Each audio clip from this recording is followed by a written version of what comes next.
ملاحظہ فرمائیں میرے اپنے جذبات میں اپنے وطن کے لیے کہ مر جاؤں گا مٹ جاؤں گا راہوں میں وطن کی، مر جاؤں گا مٹ جاؤں گا راہوں میں وطن کی، گزرے گی میری عمر تو باہوں میں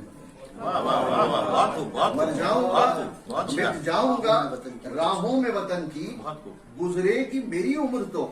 باہوں میں وطن کی، اور مٹی ہے عزیز اس کی ہمیں اتنی کے ناصر، مٹی ہے عزیز اتنی، مٹی ہے عزیز اس کی ہمیں اتنی کے ناصر، چاہت ہے کہ دم نکلے پناہوں میں وطن کی۔ چاہت ہے کہ دم ناصر اور عزیز دونوں کا استعمال بہت خوب کرا، بہت بہت خوب شکریہ۔ کرا۔ یہ میرے جذبات ہیں، اور اب صرف 3 اشعار ہو پائے تھے، اللہ توفیق دے گا تو پھر مزید لکھوں گا۔ یہ شخصیت جو آپ کے سامنے ہیں، جن کی کتاب غالب اور حفیظ کا مطالعہ، اس کا آج رسم اجرا ہوا، دلی میں بھی اس کی بڑی پذیرائی ہوئی، وہاں بھی میں موجود تھا۔ میں نے اس کتاب کا مطالعہ کافی حد تک کیا ہے، بس یہی عرض کرنا چاہتا ہوں کہ یوں تو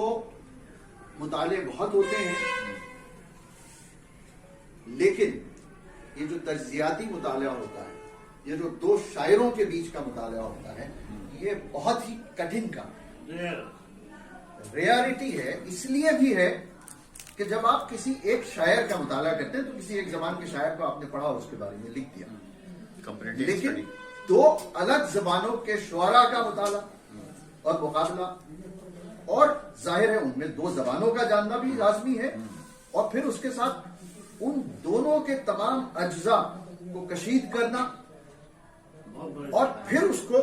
سامنے رکھ کے اس کا مطالعہ اور مقابلہ کرنا، یہ بہت ہی جوئے شیر لانے جیسی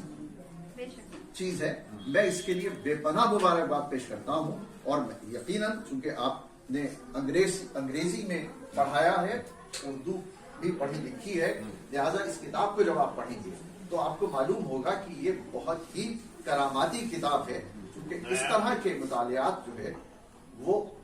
ہمیں نظر نہیں آتے ہیں اردو ادب میں۔ تو میں اس کے لیے بے پناہ مبارکباد پیش کرتا ہوں، اور